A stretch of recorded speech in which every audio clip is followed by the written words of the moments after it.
Good morning, students. I hope you all are good and healthy. Welcome to the daily current affair and classes with Siddhi Pरीक्षा. So, I hope आपका GK का portion अच्छा चल रहा है और आप अपनी तैयारी अच्छे से कर रहे हैं. सो देख लेते हैं जल्दी से कि आज के कौन से इंपॉर्टेंट करंट अफेयर के टॉपिक्स हैं. ठीक है. सो देख लेते हैं कि सबसे पहले ऑब्वियसली क्वेश्चन दूंगा मैं आपको, साथ में सोल्यूशन बताऊंगा. इसी के साथ आपको क्या हो जाएगा कि कॉन्फिडेंस मिलेगा कि हाँ क्वेश्चन किस टाइप के आ रहे हैं एग्जाम में. ठीक है.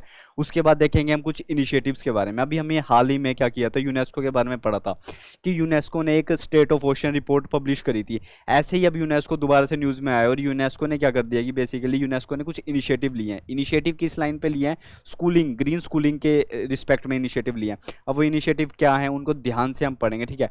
उसके बाद हम देखेंगे अगला टॉपिक हमारा होगा ईस्ट एशिया समिट को लेके. अब मैं पहले क्लियर कर देना चाहता हूं कि ईस्ट एशिया समिट से रिलेटेड अगर क्वेश्चन एग्जाम में आया तो वो दो क्वेश्चन बन के आ सकते हैं. पहला क्वेश्चन बन के आएगा कि ईस्ट एशिया समिट अभी 2024 में कहां पे हुई. पहला क्वेश्चन ये लोकेशन बेस्ड.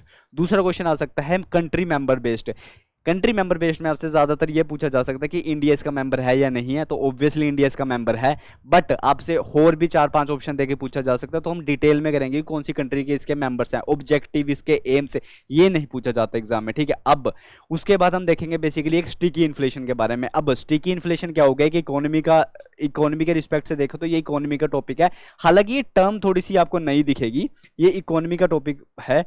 टर्म आपको थोड़ी सी यहाँ पे अलग दिखेगी, बट इसका मीनिंग्स बहुत ही ज्यादा आसान है. तो इसको समझेंगे कि स्टिकी इन्फ्लेशन क्या है. उसके बाद फाइनली हम एक साइंस लाइंस का क्वेश्चन लेंगे और देखेंगे कि आदित्य L1 अभी न्यूज में क्यों आया. ऑब्वियसली आदित्य L1 मिशन मेरे ख्याल से सबको पता होगा क्योंकि 2023 में लॉन्च हुआ था. पर जिसको नहीं भी पता उनको भी मैं डिटेल से बताऊंगा कि आदित्य L1 मिशन क्या है. बट ज्यादा फोकस हमारा किस पे रहेगा कि अभी न्यूज में क्यों है, कि अभी क्या हुआ रिसेंटली इसरो ने कुछ इमेजेस भेजी हैं जो कि आदित्य L1 के 2 पेलोड्स ने क्या किया उसको क्लिक करके भेजा है. ठीक है. सो इन सारी चीजों को हम डिटेल से देखेंगे और लास्ट में क्वेश्चन में दूंगा जो कि आपको अपने एंड से करना है. ठीक है. उसको जरूर करना है. ठीक है. इसी के साथ देखते हैं पहला क्वेश्चन क्या है. अब पहला क्वेश्चन है वोल्केनो से रिलेटेड. कल हमने क्वेश्चन लिया था वोल्केनो से रिलेटेड. कल हमने क्या पढ़ा था? कल हमने देखा था कि सुंदुनिका कीगर वोल्केनो जो इरिप्ट आउट हुआ था वो कहां पे हुआ था? आइसलैंड में हुआ. तो उसके रिगार्डिंग हमने सब कुछ कर लिया और मैंने आपको बताया था कि इन डिटेल थोड़ा सा और जानना तो आप शॉर्ट्स जाके चेक कर सकते हो क्योंकि डेली बेसिस पे इन छोटे छोटे टॉपिक्स पे क्या होते हैं, शॉर्ट्स बनाए जाते हैं. आज भी एक वोल्केनो से रिलेटेड है.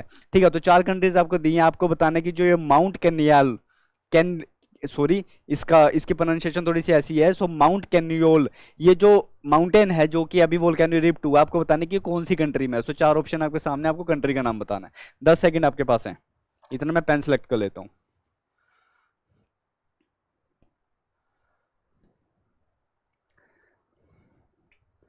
तो जिन्होंने सही आंसर किया बिल्कुल ठीक है. इसका राइट आंसर आपके पास आ जाएगा इंडोनेशिया. बिल्कुल भी नहीं, फिलीपींस इसका राइट आंसर है. ठीक है. So Philippines is the right answer. मेरी आदत है ये करने की. ठीक है. सो बेसिकली फिलीपींस क्या है इसका राइट आंसर है क्वेश्चन का. अब ये न्यूज में क्यों आया था? क्योंकि फिलीपींस में एक आइलैंड है ना, उसका ये लार्जेस्ट माउंटेन है पहली बार. तो अब इस माउंटेन में क्या हुआ है, वोल्केनो इरिप्ट हुई है. ठीक है. ये वोल्केनो इरिप्ट हो गया. आपको लोकेशन वाइज क्वेश्चन आ सकता है. तो क्वेश्चन इसमें से आएगा तो वो यही आएगा. इसको कॉपी पे लिख लो, इसके आगे इज इक्वल्स टू मार्क करके फिलीपींस लिख लो और इसको याद कर लो. ठीक है. ये एग्जाम में आ सकता है. ठीक है. अब सेकंड बात अगर मैं आपको बताऊं तो मैंने फिलीपींस को लेके कंट्री जब मैं हर टाइम एक लोकेशन बेस्ड क्वेश्चन लेता था तो फिलीपींस को लेके मैंने आपको सब कुछ बताया हुआ है. बट फिर भी मैं बता देता हूं कि जो ये माउंटेन है ना जिस आइलैंड पे सिचुएटेड है, यहां पे ये एक रिंग ऑफ फायर में आता है. रिंग ऑफ फायर क्या होती है? मान लो कि ये पैसिफिक ओशन है आपका.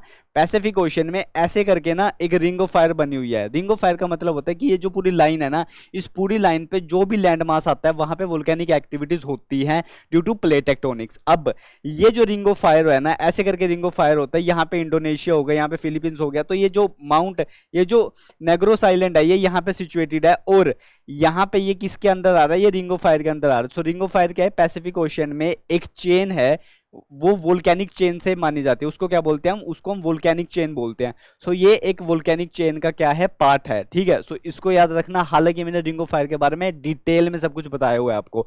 उसके बाद चलते हैं आगे और देखते हैं कल्चर रिलेटेड क्या है. अब कल्चर रिलेटेड क्वेश्चन देख लेते हैं. देखो क्वेश्चन देखने हैं, हर एक डिसिप्लिन से हमें क्वेश्चन देखने हैं, हर एक सब्जेक्ट से क्वेश्चन उठा के चलने हैं हमें. ठीक है. अभी हमने ज्योग्राफी का प्लेस लोकेशन बेस्ड क्वेश्चन देख लिया. सेकेंडली अब हम देखते हैं कल्चर बेस्ड क्वेश्चन. सो एक फेस्टिवल अभी न्यूज में है, आपको बताना है कि वो फेस्टिवल कौन सी स्टेट में सेलिब्रेट किया जाता है. और ट्रस्ट में ऐसे क्वेश्चन एग्जाम में आते हैं. फेस्टिवल्स बहुत सारे हैं बट जो न्यूज में ज्यादातर फेस्टिवल आ जाए ना वो पक्का एग्जाम में आता है. सो फेस्टिवल आपके सामने है सर अमरताला तोरगिया, सर अमरताला तोरगिया फेस्टिवल है, ये आपको बताना है कि कहाँ पे है, कौन सी स्टेट में इसको सेलिब्रेट किया जाता है। अगेन 10 सेकंड आपके पास है, सोचिए, और उसके बाद फिर हम यूनेस्को के इनिशिएटिव्स के बारे में बात करेंगे। बता सकते हो आप कहाँ पे सिचुएटेड है, इसका नाम से थोड़ा सा गैस कर सकते हो आप। और ये जितनी सारी कंट्रीज दे रखी है आपको, सारी की सारी नॉर्थ ईस्टर्न कंट्रीज दे रखी है, नॉर्थ ईस्टर्न स्टेट्स दे रखी है सारी की सारी इंडिया की। सो इंडिया की कौन सी नॉर्थ ईस्टर्न स्टेट्स में ये क्या किया जाता है, बताइए मुझे। सो Arunachal Pradesh is the right answer, याद रख लेना इस चीज को भी, ठीक है ना। तो फेस्टिवल रिलेटेड क्वेश्चन है, ये भी हो गया, तो अरुणाचल प्रदेश क्या है सही आंसर इस क्वेश्चन का। उसके बाद चलते हैं कुछ इनिशिएटिव्स पे। इनिशिएटिव्स पे जाने से पहले थोड़ी सी स्टोरी सुन लीजिए। यूनेस्को ने हाल ही में क्या किया है, कुछ इनिशिएटिव्स को लॉन्च किया है ग्रीन स्कूलिंग को लेके, ठीक है। सो एक पार्टनरशिप है, ग्रीनिंग एजुकेशन पार्टनरशिप। ये पार्टनरशिप 80 या 80 से ज्यादा कुछ कंट्रीज की पार्टनरशिप है। यहाँ पे कंट्रीज क्या होती है, आपस में साथ में आती है और एजुकेशन को और क्लाइमेट चेंज को साथ में रख के कुछ इनिशिएटिव्स लिए जाते हैं। ऐसे ही दो इनिशिएटिव जो अभी यूनेस्को ने हाल ही में लिए हैं वो आपके सामने हैं, यहाँ पे मैंने मेंशन किए हुए हैं, ठीक है। पहले इनिशिएटिव का नाम है ग्रीनिंग करिकुलम गाइडेंस, ठीक है, GCH। तो पहले इनिशिएटिव का नाम क्या है, ग्रीनिंग करिकुलम गाइडेंस। अब ये जो इनिशिएटिव लिया है, इस इनिशिएटिव में क्या होता है, करिकुलम का मतलब क्या होता है कि आपकी जो डेली स्कूल की करिकुलर एक्टिविटीज होती है उसमें कुछ एडिशन करना, ठीक है। सो इस इनिशिएटिव के हिसाब से क्या हुआ है कि वो क्या करेंगे, इस इनिशिएटिव में क्या होगा कि स्कूल के करिकुलम में कुछ ऐसी इन्वायरमेंटल रिलेटेड, कुछ ऐसी क्लाइमेट चेंज रिलेटेड एजुकेशन डाली जाएगी। और कंट्रीज, सारी की सारी कंट्रीज क्या करेंगी, सारी की सारी कंट्रीज क्या करेंगी, एजुकेशन में, कंट्रीज क्या करेंगी, एजुकेशन में क्या करेंगे, टॉपिक्स को करिकुलम में पुट करेंगे। इन शॉर्ट अगर मैं बताऊं तो इसका मतलब यही है कि स्कूल में आने वाले यूथ को, आने वाले लोगों को एजुकेट किया जाएगा। इसीलिए इस इनिशिएटिव को लिया गया है। कंट्रीज अपनी तरफ से पूरे मेजर लेंगी, पूरे हर एक स्टेप लेंगी कि कैसे वो इन्वायरमेंट से रिलेटेड ये क्लाइमेट चेंज का टॉपिक एजुकेशन में डाल सकते हैं, एजुकेशन के करिकुलम एक्टिविटीज में डाल सकते हैं। पहले इनिशिएटिव हो गया ग्रीनिंग करिकुलम गाइडेंस, ठीक है। सो गाइड किया जाएगा, गाइडेंस प्रोवाइड की जाएगी। जो दूसरा इनिशिएटिव लॉन्च किया गया वो है ग्रीन स्कूल क्वालिटी स्टैंडर्ड। सो जो दूसरा इनिशिएटिव है वो कौन सा है, ग्रीन स्कूल क्वालिटी स्टैंडर्ड। सो ये इनिशिएटिव है। इस इनिशिएटिव में कुछ ऐसे मेजर्स लिए जाएंगे, कुछ ऐसी अप्रोच ली जाएंगी जिस अप्रोच से स्कूल को ग्रीन स्कूल बनाया जाए, ठीक है। सो बेसिकली सारा का सारा ये टॉपिक किसके अराउंड रिवॉल्व कर रहा है, एजुकेशन को रिलेट किया जा रहा है किसके साथ, क्लाइमेट चेंज के साथ। सो यहाँ पे एजुकेशन और क्लाइमेट चेंज को साथ में लेके आया जा रहा है। इसका मेन मोटिव सिर्फ इतना सा है, जो ये 80+ स्टेट्स जो इसके अंदर है, 80+ कंट्री जो इसके अंदर है, इसका मेन इनिशिएटिव यही है कि क्लाइमेट चेंज के टॉपिक को इतना ज्यादा अवेयरनेस करना, इतना ज्यादा अवेयरनेस प्रोवाइड करवाना ताकि लोगों को एजुकेशन मिले इससे रिलेटेड, और जो क्लाइमेट चेंज है ना इसको फाइट करना विद एजुकेशन, ठीक है। सो बेसिकली यही इन इनिशिएटिव का रोल है। एग्जाम में क्वेश्चन कैसे बन के आ सकता है, एग्जाम में क्वेश्चन बन के आ सकता है कि ग्रीनिंग करिकुलम गाइडेंस जो इनिशिएटिव है ये किसने लिया है। सो याद रखना यूनेस्को की तरफ से ये अडॉप्ट किया गया है। इसके ऑब्जेक्टिव, इसके एम्स आपके टिक मार्क वाले क्वेश्चन में नहीं पूछे जाएंगे, ठीक है। अब फिर भी मैं आपको बता देता हूं थोड़ा सा डिटेल में जाके कि बेसिकली ये सब का सब क्यों किया जा रहा है। सो ऑब्वियसली ये सब का सब क्यों किया जा रहा है कि एजुकेट करे वो पीपल को और यूथ को, एजुकेट करे कि वो कैसे हैंडल कर सकता है क्लाइमेट क्राइसिस। क्योंकि एक रिपोर्ट आई थी और उस रिपोर्ट ने बताया था कि पूरे वर्ल्ड वाइड आधे से ज्यादा लोगों को तो ये भी नहीं पता कि बेसिकली क्लाइमेट चेंज है क्या। अब डेली बेसिस पे इतनी ज्यादा हीट हो रही है, इंडिया की बात करें तो इंडिया में इतने ज्यादा हीट हो रही है, हीट वेव्स इतनी ज्यादा होने का क्या कारण है, क्लाइमेट चेंज कारण है। क्लाइमेट चेंज हो क्यों रहा है, एंथ्रोपोजेनिक एक्टिविटीज की वजह से हो रहा है। किसकी एंथ्रोपोजेनिक एक्टिविटीज, ह्यूमंस की एंथ्रोपोजेनिक एक्टिविटीज। अब बच्चों को यूथ स्टेज पे ही एजुकेट कर दिया जाए कि बेसिकली अगर आप ये करोगे तो इसका साइड इफेक्ट होगा क्लाइमेट चेंज को लेके, ठीक है। सो बेसिकली यही मेन दिमाग में रख के ये दो इनिशिएटिव को लॉन्च किया गया है। अब जो मेन पिलर्स क्या हैं इसके, जो ग्रीन स्कूलिंग पार्टनरशिप है, इसके पिलर्स क्या है, इसके पिलर्स है मेन की ग्रीन स्कूल बनाना, टीचर्स को एजुकेशन देना, टीचर्स की ट्रेनिंग लेना, कुछ एक ऐसी कम्युनिटी को क्रिएट करना जो बेसिकली क्लाइमेट चेंज को लेके फाइट करे। सो ये सारे के सारे चीजें हैं। बट आपको मैं अभी भी बोल रहा हूं, याद सिर्फ इतना रखना है, दोनों इनिशिएटिव के नाम याद रखना है। पहला है ग्रीनिंग करिकुलम गाइडेंस, दूसरा आपके पास है ग्रीन स्कूल क्वालिटी स्टैंडर्ड। सो दोनों इनिशिएटिव को याद करना है। लॉन्च किसने किया इन इनिशिएटिव को? यूनेस्को ने, ठीक है। सो यही एग्जाम में आ सकता है। इसके बाद चलते हैं अगले टॉपिक पे और देखते हैं कि ईस्ट एशिया समिट क्या है। अभी हाल ही में ईस्ट एशिया समिट ने की क्या हुई है, मीटिंग हुई है, ऑफिशियल मीटिंग हुई है। और ये मीटिंग कहाँ पे टेक प्लेस करी है? लाओस में टेक प्लेस करी है, ठीक है। अब लाओस क्या है? लाओस भी इसका मेंबर है, वहीं पे क्या करी है? मीटिंग टेक प्लेस करी है। अब यहाँ पे दो चीजें आपको जानने की जरूरत है। पहली, मैंने पहले ही बताया था आपको, मीटिंग कहाँ पे टेक प्लेस करी है? लाओस। क्वेश्चन का आप पे ऑप्शन आएगा, टिक कर देना, वहां पे मीटिंग हुई है। दूसरा, मेंबर स्टेट। अब इसकी अगर मैं मेंबर स्टेट की बात करूं, डिटेलिंग में मैंने अगली पीपीटी में बताया हुआ है, बट सुन लो मेरी बात एक बार। एक ऑर्गेनाइजेशन होती है एशियन। एशियन का मतलब होता है जो भी कंट्रीज ईस्ट एशिया में है, जो भी कंट्रीज ईस्ट एशिया में है, वो सारी की सारी उस एशियन कंट्रीज की क्या है? उस एशियन ऑर्गेनाइजेशन की क्या है? मेंबर्स हैं, ठीक है। अब जो चीज आपको याद रखनी है कि इस ईस्ट एशिया समिट के 18 मेंबर्स हैं। 18 मेंबर्स का मतलब क्या है कि 8 मेंबर तो अलग हैं, प्लस 10 मेंबर वो है जो एशियन ग्रुप में है। क्या बोला मैंने? इसका मतलब क्या है? मतलब ये कि ईस्ट एशिया समिट के अंदर 18 मेंबर हैं। अब 18 मेंबर में से क्या हो गया? एक ग्रुप होता है एशियन, ASEAN, एशियन।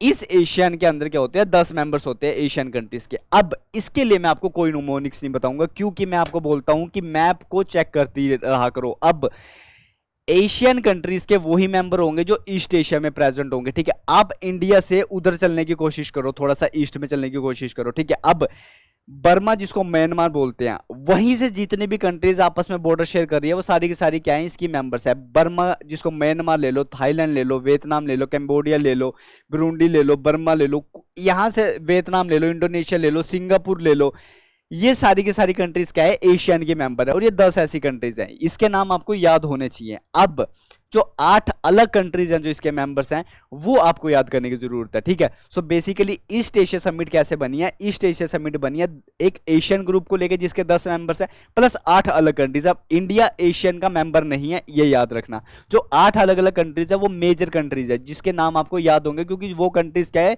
बड़ी एक बड़ी इकोनॉमी वाली कंट्रीज है। पहली यूएसए होगी, दूसरी इंडिया होगी, तीसरी चाइना होगी, चौथी रशिया होगी, फिफ्थ होगी आपके पास ऑस्ट्रेलिया, सिक्स्थ होगी आपके पास न्यूजीलैंड, सेवंथ होगी रिपब्लिक ऑफ कोरिया, और एट्थ होगी आपके पास जापान। तो ये 8 ऐसी कंट्रीज है जो कि बेसिकली एडिशनली इसमें ऐड होती है और 18 मेंबर बनते हैं। एक बार इसको डिटेल में देख लेते हैं यहां पे जाके, ठीक है। अब इस ऑर्गेनाइजेशन की फॉर्मेशन हुई थी 2005 में।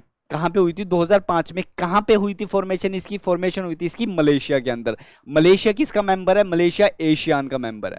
मलेशिया किसका मेंबर है? एशियान का मेंबर है। क्यों? क्योंकि ये ईस्ट एशिया की तरफ पड़ता है, ठीक है। मलेशिया, वियतनाम, इंडोनेशिया, सिंगापुर, ठीक है, बर्मा, जिसको म्यांमार बोलते हैं, सारे के सारे क्या होते हैं? एशियन के मेंबर्स हैं। 2005 में ईस्ट एशिया समिट की क्या होती है? एस्टेब्लिशमेंट होती है, ठीक है। अब इसके मेंबर्स क्या हैं? 18 टोटल मेंबर है, जैसे कि मैंने आपको बताया। 18 मेंबर में से 10 मेंबर तो कौन से हैं? एशियन मेंबर के हैं, प्लस 8 मेंबर कौन से? जो कि मैंने आपको बता दिया, इंडिया हो गया, चाइना हो गया, रशिया हो गया, ऑस्ट्रेलिया हो गया, न्यूजीलैंड हो गया, यूएसए हो गया, रिपब्लिक ऑफ साउथ कोरिया हो गया, और साथ के साथ में जापान हो गया। सो ये हैं 8 अलग अलग। सो मेंबर कंट्रीज आपको पता लग गई है। इंडिया एशियन का मेंबर नहीं है, but India east Asia summit का मेंबर है, ये याद रखना।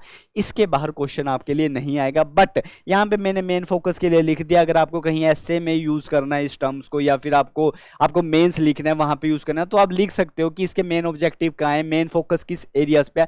सो ऑब्वियसली किसी भी ऑर्गेनाइजेशन के कहां पे होते हैं? हेल्थ सेक्टर में होते हैं, फाइनेंस सेक्टर में होते हैं, एजुकेशन सेक्टर में होते हैं, तो फाइनेंस सेक्टर में होते हैं, ऐसे ऐसे करके अलग अलग डिजास्टर मैनेजमेंट सेक्टर में होते हैं, अलग अलग क्या होते हैं इनके फोकस होते हैं। और ये पूरा का पूरा समिट क्या है?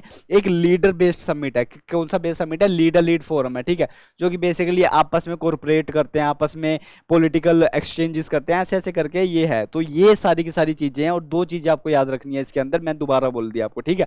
इसके बाद चलते हैं आगे। अब आगे है आपके पास स्टिकी इन्फ्लेशन। अब स्टिकी इन्फ्लेशन क्या होता है? स्टिकी इन्फ्लेशन का मतलब होता है, स्टिकी का मतलब क्या होता है? कोई भी ऐसी चीज जो चिपक जाए, ठीक है, कोई भी ऐसी चीज जो चिपक जाए और वो उतरे ना, इसका मतलब होता है स्टिकी। अब स्टिकी इन्फ्लेशन का मतलब क्या होगा यहाँ पे कि अभी रिसेंट में 8th टाइम ऐसा हुआ है, 8वीं बार आरबीआई ने रेपो रेट को बिल्कुल भी चेंज नहीं किया, सेम रखा। इसका कारण है स्टिकी इन्फ्लेशन। मतलब इन्फ्लेशन बिल्कुल ही परसिस्टेंस, इन्फ्लेशन बिल्कुल ही परसिस्टेंस वे में क्या कर रही है, वहीं पे क्या है, अपनी जगह बनाई हुई है, ठीक है। सो एक परसिस्टेंट इन्फ्लेशन है यहाँ पे। क्यों, फिनोमिना क्या है इसका, अगर क्वेश्चन पूछा जाए स्टिकी इन्फ्लेशन क्या होता है, तो स्टिकी इन्फ्लेशन का मतलब होता है कि इन्फ्लेशन के अंदर कोई भी चेंज ना होना, इन्फ्लेशन उतनी ही है जितनी है। सो बहुत टाइम से देखा जा रहा है, आरबीआई नोटिस कर दिया कि इन्फ्लेशन में ना तो इंक्रीज हो रहा है ना ही डिक्रीज हो रहा है, एक एक एक इतनी इन्फ्लेशन क्रिएट हो रखी है जो कि बेसिकली उतनी ही है, चाहे कितने भी मेजर क्यों ना ले लिए जाएं, ठीक है। सो इस इन्फ्लेशन को बोलते हैं स्टिकी इन्फ्लेशन। ये इन्फ्लेशन होने के कारण हो सकते हैं कि बेसिकली मतलब आपकी डिमांड, मतलब आपके सप्लाई ऑफ गुड्स हो रही है, सप्लाई ऑफ डिमांड हो रही है, बट इन्फ्लेशन में जो चेंजेस है ना वो उतना है, उतना का उतना ही है। ये हो सकता है कि बेसिकली कंज्यूमर्स है जो बेसिकली उनकी जो वेजिस में इंक्रीज हो रहा है, ये कारण हो सकता है रेज इन वेजिस का। अब यहां से ये सारे का सारा जो टॉपिक है आपको क्या याद रखना है कि स्टिकी इन्फ्लेशन का मतलब क्या होता है। स्टिकी इन्फ्लेशन का मतलब हो रहा है कि डिमांड और सप्लाई में अगर चेंज हो भी रहा है, यहां पे मैंने बात की हुई है कि अगर चेंज हो भी रहा है इन दी सप्लाई ऑफ डिमांड, बट ये इसकी वजह से भी क्या हो रही है, परसिस्टेंट इन्फ्लेशन हो रही है। तो sticky inflation is equals to persistence inflation. Demand और सप्लाई में चेंज होने की वजह से भी कोई फर्क नहीं पड़ रहा है, इन्फ्लेशन है और इन्फ्लेशन रहेगी। जनरली देखा जाता है कि स्टिकी इन्फ्लेशन होती है 3.6 से लेके 3.9 तक। तो इतनी परसेंट इन्फ्लेशन है और इतनी ही रहती है, इसके आसपास ही अराउंड करती है, ये नहीं है बल्कि हम चाहते हैं कि इन्फ्लेशन हमारी 3 पे आ जाए या फिर 2% पे आ जाए, ठीक है, बट वो उतनी ही है और उतनी ही रहती है, ठीक है। सो बेसिकली इसीलिए अभी जो रेपो रेट है वो आरबीआई ने चेंज नहीं किया, उतने का उतना ही है रेपो रेट। आगे और आज का लास्ट टॉपिक अगर देखा जाए वो देखा जाता है आदित्य L1 मिशन से रिलेटेड। अब आदित्य L1 मिशन 2023 में लॉन्च किया था और ये इंडिया का पहला ऐसा मिशन था जो सन की स्टडी करने के लिए लॉन्च किया गया था लैग्रेंज रे 1 पॉइंट पे।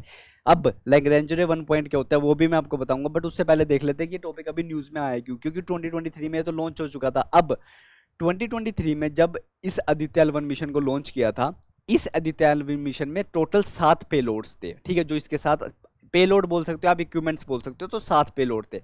उन 7 पेलोड में से 2 पेलोड ने अभी रिसेंटली क्या हुई है कि सन की कुछ इमेजेस खींच के वापस भेजी है और इसरो ने क्या किया, उस इमेजेस को पब्लिश कर दिया है कि भैया ये इमेजेस हैं, ठीक है। अब जो 2 पेलोड हैं जिन्होंने ये इमेज खींच के भेजी है, पहले का नाम है सूट, SUIT। सो इसकी फुल फॉर्म क्या हो जाती है, सोलर अल्ट्रावायलेट इमेजिंग टेलीस्कोप, ठीक है। सो इसने जो इमेज कैप्चर करके भेजी है, एक तो ये पेलोड था, दूसरा पेलोड जिसने इमेज कैप्चर करके भेजी है उसका नाम है VELC वेल्स, मतलब कि यहां पे आ जाता है तक visible emission line coronagraphy, visible emission line coronagraphy. अब कोर्नोग्राफी से आपको पता लग जाएगा, यहीं से यही आपकी हिंट है कि कोर्नोग्राफी के आपको पता लग जाएगा कि ये स्टडी करता है किसको, कोरोना को, ठीक है। अब ये जो 2 पेलोड हैं, इन दोनों पेलोड ने क्या किया, टोटल देखो, टोटल कितने थे, 7 पेलोड थे। 7 में से इसको देखो ध्यान से पढ़ो, स्टोरी के बेसिस पे पढ़ो तब याद रहेगा। टोटल 7 पेलोड थे, 7 पेलोड में से 2 पेलोड ने क्या किया, फोटो खींच के भेजी है। 2 पेलोड ने, 2 पेलोड के नाम क्या थे, पहले वाले का क्या नाम था आपके पास, पहले वाले का नाम था आपके पास सोलर अल्ट्रावायलेट इमेजिंग टेलीस्कोप। ये जो टेलीस्कोप है ये किसकी इमेज इसने भेजी है, इसने भेजी है सन की मल्टीपल लेयर्स होती हैं, तो इसका जो फोकस था वो कौन सी लेयर पे था, फोटोस्फेयर और क्रोमोस्फेयर पे। किस पे था, फोटोस्फेयर और क्रोमोस्फेयर पे। सो इसने फोटोस्फेयर और क्रोमोस्फेयर की नियर अल्ट्रावायलेट इमेजेस भेजी हैं, किसको भेजी हैं, इसरो को भेजी है इसने। अब जो दूसरे वाला था, दूसरे वाला कौन सा था, विजिबल, दूसरे वाला था विजिबल इमिशन लाइन कोर्नोग्राफी। कोर्नोग्राफी मतलब कि कोरोना लेयर ऑफ सन, एक सन की कोरोना लेयर भी होती है, सन की फोटोस्फेयर लेयर भी होती है, सन की क्रोमोस्फेयर लेयर भी होती है। ऊपर वाला पेलोड का फोकस किसके ऊपर है, सिर्फ और सिर्फ फोटोस्फेयर के ऊपर और क्रोमोस्फेयर के ऊपर। नीचे वाले का फोकस किसके ऊपर है, किसके ऊपर है नीचे वाले का फोकस, कोरोना के ऊपर, क्योंकि इसके अंदर क्या यूज हो गया, कोर्नो, इसके अंदर यूज हो गया कोर्नोग्राफ। सो इसी स्टडी करता है सोलर कोरोना के बारे में और सोलर मास इजेक्शन के बारे में। सो बेसिकली इन 2 पेलोड ने फोटो खींच के भेजी है अभी इसरो के पास, और इसरो ने क्या कर दिया, उसको sun captured by the Aditya L1 images को रिलीज कर दिया कि ये फोटोज हैं, ठीक है। अब ये जो फोटोज खींची गई हैं, इस फोटोज को यूज कर दिया जाता है सोलर फ्लेयर्स को पढ़ने के लिए। सोलर रेडिएशंस को पढ़ने के लिए, जो भी टेम्परेचर में चेंज आ रहा है उसको पढ़ने के लिए। सो ये जो इमेजेस हैं ये बहुत ही ज़्यादा हेल्पफुल होंगी, बहुत ही ज़्यादा स्टडी के लिए, आगे फर्दर स्टडीज़ के लिए ये बहुत ही ज़्यादा क्या होंगी, हेल्पफुल होंगी, राइट। अब ये चीज़ हमें समझ आ गया। साथ के साथ में आदित्य L1 के बारे में पढ़ लेते हैं कि इसको L1 पॉइंट पे लॉन्च किया गया था 2023 में। PSLV जिसको बोलते हैं पोलर सैटेलाइट लॉन्च व्हीकल ने इसको लॉन्च किया गया था, ठीक है। ये सारी चीजें होगी इसके बारे में। अब लास्ट में टॉपिक में मैं आपको ये बता देना चाहता हूं कि लैग्रेंज पॉइंट क्या होते हैं। लेट अस कंसीडर ये आपकी अर्थ है, लेट अस कंसीडर ये अर्थ है और ये सन हो गया, ठीक है। ये अर्थ है और ये हो गया सन। अब लैग्रेंज पॉइंट की डेफिनेशन क्या होती है, एक ऐसा पॉइंट जहां पे ग्रेविटेशनल फोर्स और सेंट्रीपेटल फोर्स क्या हो, सेम हो। मतलब अगर एक बॉडी की ग्रेविटेशनल फोर्स होगी तो वो दूसरी बॉडी को अपनी तरफ अट्रैक्ट करेगा, और उसी तरफ से जब दूसरे बॉडी की सेंट्रीपिटल फोर्स होगी तो वो उस बॉडी को अपनी तरफ अट्रैक्ट करेगा, और ऐसा एक पॉइंट्स क्रिएट हो जाते हैं इन सब की वजह से, जो थोड़े से स्टेबल पॉइंट माने जाते हैं, ठीक है। अब जो आदित्य L1 पॉइंट है वो कहां पे है, अर्थ और सन के बीच में, अर्थ से 1.5 मिलियन किलोमीटर अवे है। अब L1 पॉइंट कहां पे है, L1 पॉइंट यहां पे है अर्थ के और सन के बीच में। L2 पॉइंट कहां पे है, L2 पॉइंट है अर्थ के पीछे। L3 पॉइंट कहां पे है, सन के पीछे। टोटल 5 लैग्रेंज पॉइंट होते हैं। L4 पॉइंट कहां पे है, इनके ऊपर। L5 पॉइंट कहां पे है, इनके नीचे, इनके नीचे। सो बेसिकली ये पूरा ऐसे यहां पे लेके पूरा ऐसे सर्कल क्रिएट होता है यहां पे लैग्रेंज पॉइंट का, ऐसे करके। सो L1 पॉइंट यहां पे है, L2 पॉइंट यहां पे है, L3 पॉइंट यहां पे है, L4 पॉइंट यहां पे है और L5 पॉइंट यहां पे। ये है लैग्रेंज।